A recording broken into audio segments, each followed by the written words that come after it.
I mean, you're not hearing anything new from Tom Brady. That's what you expect him to say. So I ask you something I almost hate to ask, but does this make a Week 2 game a must-win for the New England Patriots?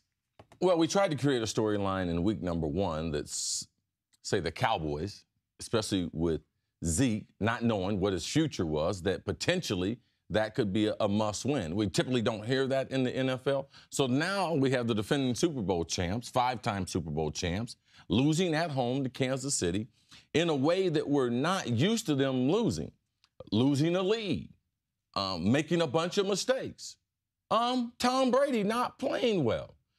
There's a huge emphasis on week number 2, but to answer the question, no, it's not a must-win for them, but they must play well. New Orleans is a tough place to play.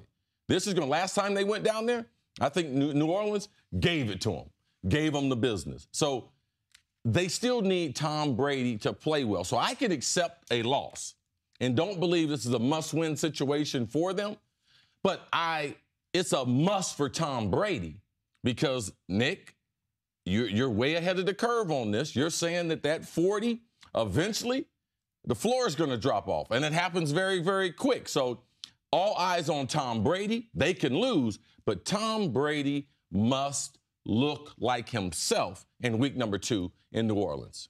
There is no season that ends with the Patriots winning the Super Bowl that starts with them going 0-2. So if you're talking, can this team win the Super Bowl, then yes, it's a must-win. And I want to jump off something you said, that if they lose but Tom Brady plays well, looks really good, you can deal with it. The only way that happens is if this defense is as bad as we saw in week 1. And that presents a whole new set of problems. If Tom Brady plays really well and the Pats still don't win, it means the Saints scored a bunch of points. Now, I will tell the audience, there's one quarterback in the entire league that has a winning record against Tom Brady and Bill Belichick. That is Drew Brees. There is one quarterback in the entire league that has a career quarterback rating north of 100 against Tom Brady and Bill Belichick. That is Drew Brees. His is all the way up at 123. So the Saints have reason to believe we're going to score some points on these guys. We're one of the few teams that has had some success on these guys. And there's one extra factor. This is the only time New Orleans plays in New Orleans until week 6. That is, they will play in London before they play in New Orleans again. It is rarity on NFL schedules that through the first 5 weeks of the season, you only get to play one game at home.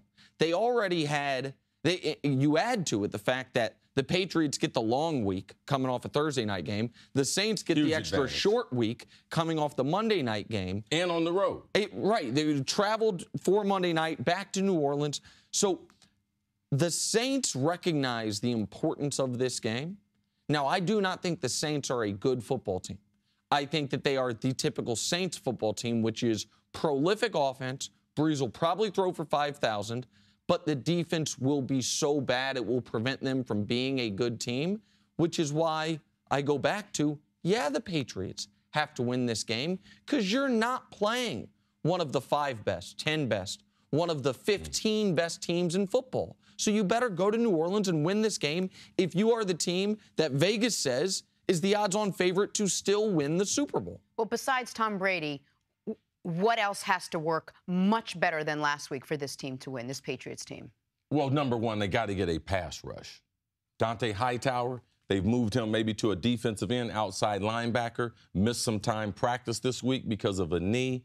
Amendola is in the concussion protocol, which it seems like every year he's got some type of injury. And not to make light of concussions, but there's certain players that get more concussions than others. And CC, I would think if he gets another concussion this season, that they might shelve him. He might shelve himself. Like, you're now talking about real life, long term. So I didn't mean to interrupt, but like to emphasize that point, Amendola is a serious injury risk at this point. Right. Now, their pass coverage, their safeties, and their corners are very good, but their linebacker play.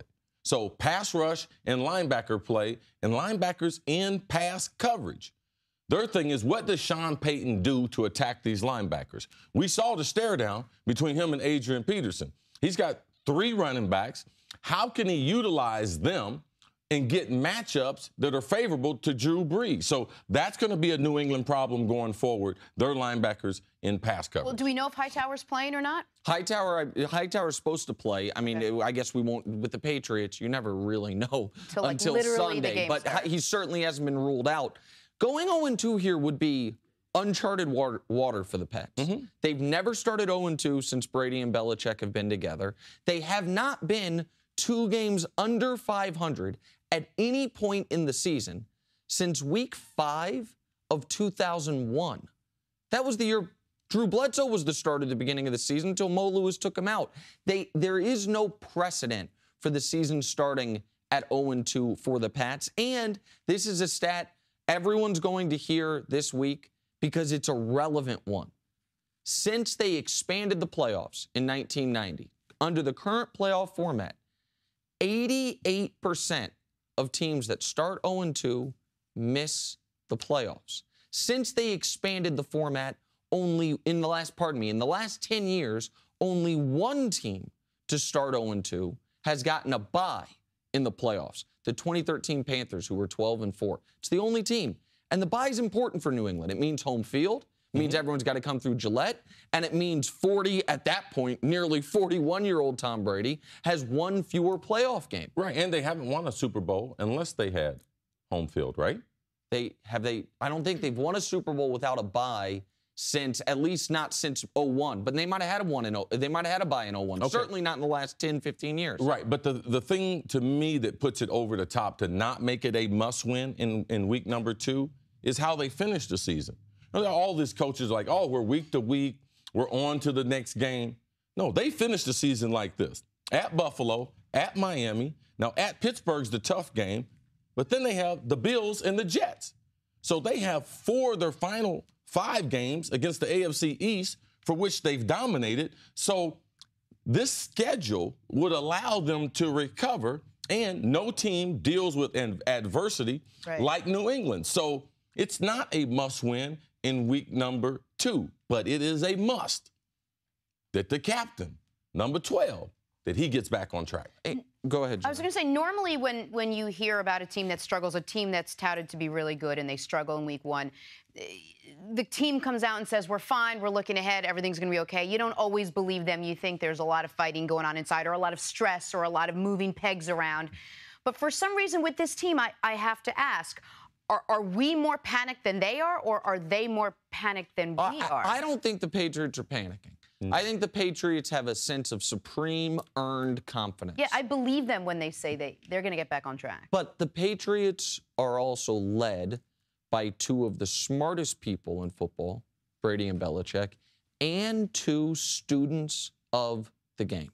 So even if they don't want to think about it, Brady in particular, all these stats about 40-year-old quarterbacks that I've been hollering for 2 weeks, Brady knows them. Yes. All the trends about what happens to great players when it goes, Belichick knows them.